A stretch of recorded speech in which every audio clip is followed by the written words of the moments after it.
खुद से जीतने वालों को मेरा सलाम और प्रणाम। क्या तुमने कभी महसूस किया है कि तुम जिंदगी जी तो रहे हो, लेकिन असल में तुम पूरी तरह जाग नहीं रहे? जैसे शरीर काम कर रहा हो, लेकिन अंदर से मन कहीं और खोया हुआ हो। कुछ लोग इसे थकान कहते हैं, कुछ इसे स्ट्रेस कहते हैं, लेकिन असल में यह एक गहरी बात है, अवेयरनेस की कमी। आज की कहानी तुम्हें सिर्फ एक मोटिवेशन नहीं देगी, बल्कि यह सवाल उठाएगी कि क्या तुम सच में जाग रहे हो। अध्याय 1, सोया हुआ जीवन। एक युवा लड़का था। वो हर दिन खुद से कहता था, मैं बदल रहा हूं, मैं बेहतर बन रहा हूं, लेकिन अंदर से उसे पता था कि वह वहीं का वहीं खड़ा है। वो अपने जीवन से खुश नहीं था।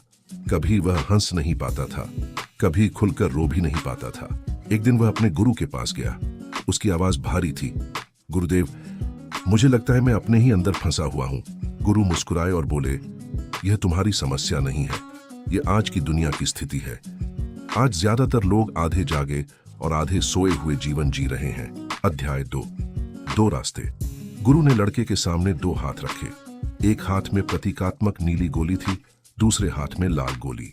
गुरु बोले, एक रास्ता है बेहोशी का, दूसरा रास्ता है जागरूकता का। लड़का कुछ देर चुप रहा, फिर उसने लाल गोली चुन ली। अध्याय 3, अकेलेपन की असली ताकत। गुरु उसे एक छोटे कमरे में ले गए। कोई मोबाइल नहीं, कोई शोर नहीं, सिर्फ एक कमरा और खुद के विचार। पहले ही दिन उसे महसूस हुआ, उसके अंदर डर है, पुराने अनुभव हैं, अधूरी भावनाएं हैं। वो भागकर गुरु के पास आया और बोला, मैं अकेले रहकर डर रहा हूं। गुरु ने कहा, अकेलापन तुम्हें नहीं डराता, तुम्हारा खुद का मन तुम्हें डराता है। अध्याय 4, 3, अंदरूनी शत्रु, डर, गुस्सा और पछतावा। अध्याय 5, गलती बराबर सीख। लड़का बोला, मैं अपनी गलतियों से परेशान हूं। गुरु मुस्कुराए, गलती समस्या नहीं है, गलती वह जगह है जहां तुम्हारी पुरानी सोच टूटती है। अध्याय 6, अर्थ बदलो, जीवन बदल जाएगा। गुरु लड़के को बाहर ले गए। तेज हवा चल रही थी। लड़का डर गया। गुरु बोले, हवा वही है, लेकिन तुमने उसे खतरा बना दिया है। अध्याय 7, दुनिया और पहचान का भ्रम। रास्ते में कुछ लोग बोले, यह लड़का कुछ बन सकता है, लेकिन कुछ देर बाद बोले, यह तो गंदा दिख रहा है।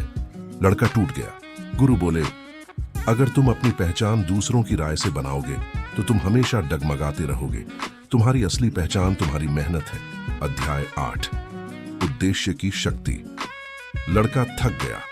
गुरु ने दूर एक गांव दिखाया। अगर तुम वहां तक पहुंचोगे तो वहां के लोगों को पानी मिलेगा। गुरु बोले, छोटा उद्देश्य तुम्हें जल्दी थका देगा, बड़ा उद्देश्य तुम्हें मजबूत बना देगा। जब उद्देश्य बड़ा होता है तो दर्द भी छोटा लगने लगता है। अध्याय 9, असली जागरूकता। लड़का धीरे धीरे समझने लगा। अब वह हर चीज को नए नजरिए से देखने लगा। उसका मन शांत होने लगा। आखिरी सीख। गुरु ने कहा, अपने डर को समझो, हर घटना का अर्थ बदलो, अपना उद्देश्य बड़ा रखो और अपनी मेहनत से पहचान बनाओ। जैसे ही तुम जागते हो, सब कुछ बदलने लगता है। सोच बदलती है, आदतें बदलती हैं और जिंदगी बदल जाती है। जिंदगी बदलने के लिए बड़ा समय नहीं, बड़ा निर्णय चाहिए। जागने का समय आ गया है।